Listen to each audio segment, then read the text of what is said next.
Okay, Michelle, so after we've created a course, one of the things that I want to do is move all of the content that we import, because we're importing all that ministry content. Because the teachers may not be using that content and it's a bit overwhelming when you first go in, what I want to do is actually move it into a folder and kind of hide it a little bit for them. And then they can choose to pull it out if they want to. So what I'm going to do is I'm going to go into that English course that I set up for Karen Cumming.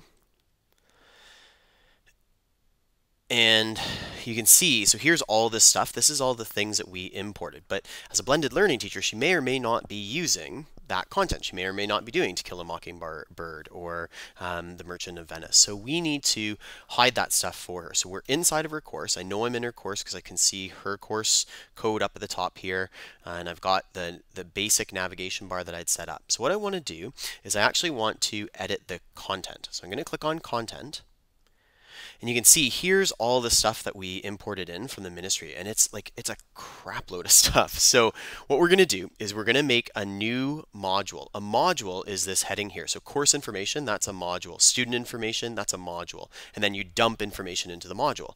So what we're going to do is we're going to make a new module. The module that we're going to make is called Ministry Content. And under the parent module, we're going to say none. So that way what it's going to do is it's going to sit right up at the top, and ministry content will be one of the top things in our organization. So I'm going to save that. And then what I have to do is click on Manage Content.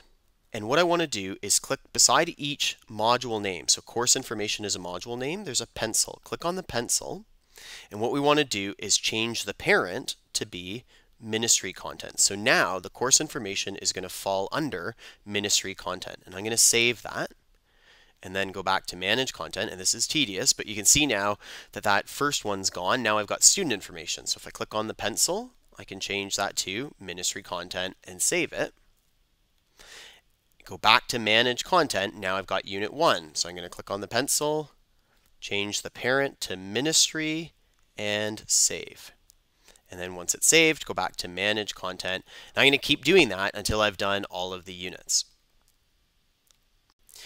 Now there is a second way that we could do this. So I've done some of them, and then I paused, and now I'm going to show you a second way that you could do the same thing. So once you've created that module called Ministry Content, if you go to Edit Course and you go to Course Builder, and what the Course Builder does is it allows us to actually kind of do things in a more fluid way.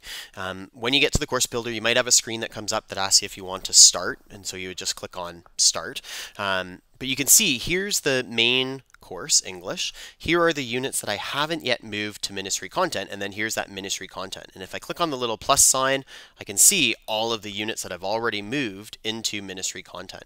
So I'm just going to drag the media and the summative comparison essay into it, so that now under ministry content, that's where we can find all the ministry stuff. But if I now go back to my course home, you remember that in the course home, I had on the side here, I had all these units, and now that's gone. It's simplified and it's down to ministry content only. So what we're going to do is whenever we set up a blended learning course for someone, we're always going to put the ministry content into its own module folder and just dump all of them in. And if you ask me, the easiest way to do it is through that course builder. So one more time, to get to the course builder, you go to Edit the Course, and then you click on Course Builder, and then simply drag and drop the units into the ministry content.